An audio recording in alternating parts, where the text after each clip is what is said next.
இன்று கடவுளின் வார்த்தை ஏசாயா 40ஆம் அதிகாரம் 1 முதல் 20 வசனம் வரை. முதல் வசனம், என் ஜனத்தை ஆற்றுங்கள், தேற்றுங்கள்.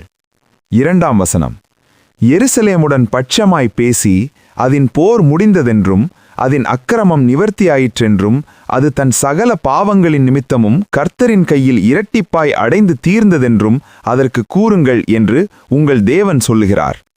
3ஆம் வசனம், கர்த்தருக்கு வழியை ஆயத்தப்படுத்துங்கள், அவாந்தர வெளியிலே நம்முடைய தேவனுக்கு பாதையை செவ்வை பண்ணுங்கள் என்றும். 4ஆம் வசனம், பள்ளமெல்லாம் உயர்த்தப்பட்டு சகல மலையும் குன்றும் தாழ்த்தப்பட்டு கோணலானது செவ்வையாகி கரடுமுரடானவை சமமாக்கப்படும் என்றும். 5ஆம் வசனம், கர்த்தரின் மகிமை வெளியரங்கமாகும், மாம்சமான யாவும் அதை ஏகமாய் காணும், கர்த்தரின் வாக்கு அதை உரைத்தது என்றும் வனாந்தரத்திலே கூப்பிடுகிற சத்தம் உண்டாயிற்று. 6ஆம் வசனம், பின்னும் கூப்பிட்டுச் சொல் என்றொரு சத்தம் உண்டாயிற்று, என்னத்தை கூப்பிட்டுச் சொல்வேன் என்றேன். அதற்கு, மாம்சமெல்லாம் புல்லை போலவும் அதன் மேன்மையெல்லாம் வெளியின் பூவை போலவும் இருக்கிறது. 7ஆம் வசனம், கர்த்தரின் ஆவி அதன் மேல் ஊதும்போது புல் உலர்ந்து பூ உதிரும், ஜனமே புல். 8ஆம் வசனம், புல் உலர்ந்து பூ உதிரும், நமது தேவனுடைய வசனமோ என்றென்றைக்கும் நிற்கும் என்பதையே சொல் என்று உரைத்தது. 9ஆம் வசனம், சீயோன் என்னும் சுவிசேஷகியே, நீ உயர்ந்த பர்வதத்தில் ஏறு, எருசலேம் என்னும் சுவிசேஷகியே, நீ உரத்த சத்தமிட்டு கூப்பிடு, பயப்படாமல் சத்தமிட்டு யூதா பட்டணங்களை நோக்கி, இதோ உங்கள் தேவன் என்று கூறு.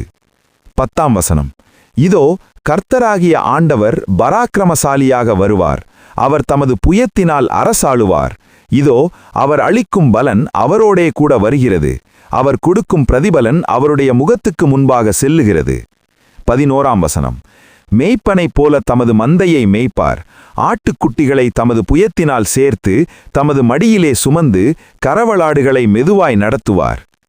12ஆம் வசனம், தண்ணீர்களை தமது கைப்பிடியால் அளந்து வானங்களை ஜானளவாய் பிரமாணித்து பூமியின் மண்ணை மரக்காலில் அடக்கி பர்வதங்களை துலாக்கோலாலும் மலைகளை தராசாலும் விருத்தவர் யார்? 13ஆம் வசனம், கர்த்தருடைய ஆவியை அளவிட்டு அவருக்கு ஆலோசனைக்காரனாய் இருந்து அவருக்கு போதித்தவன் யார்? 14ஆம் வசனம், தமக்கு அறிவை உணர்த்தவும் தம்மை நியாய வழியிலே உபதேசிக்கவும் தமக்கு ஞானத்தை கற்றுக் கொடுக்கவும் தமக்கு விவேகத்தின் வழியை அறிவிக்கவும் அவர் யாரோடே ஆலோசனை பண்ணினார்? 15ஆம் வசனம், இதோ ஜாதிகள் ஏற்றச்சாலை தொங்கும் துளி போலவும் தராசிலே படியும் தூசி போலவும் எண்ணப்படுகிறார்கள், இதோ தீவுகளை ஒரு அணிவை போல் தூக்குகிறார். 16ஆம் வசனம், லீபனோன் எரிக்கும் விறகுக்கு போதாது, அதிலுள்ள மிருக ஜீவன்கள் தகனபலிக்கும் போதாது.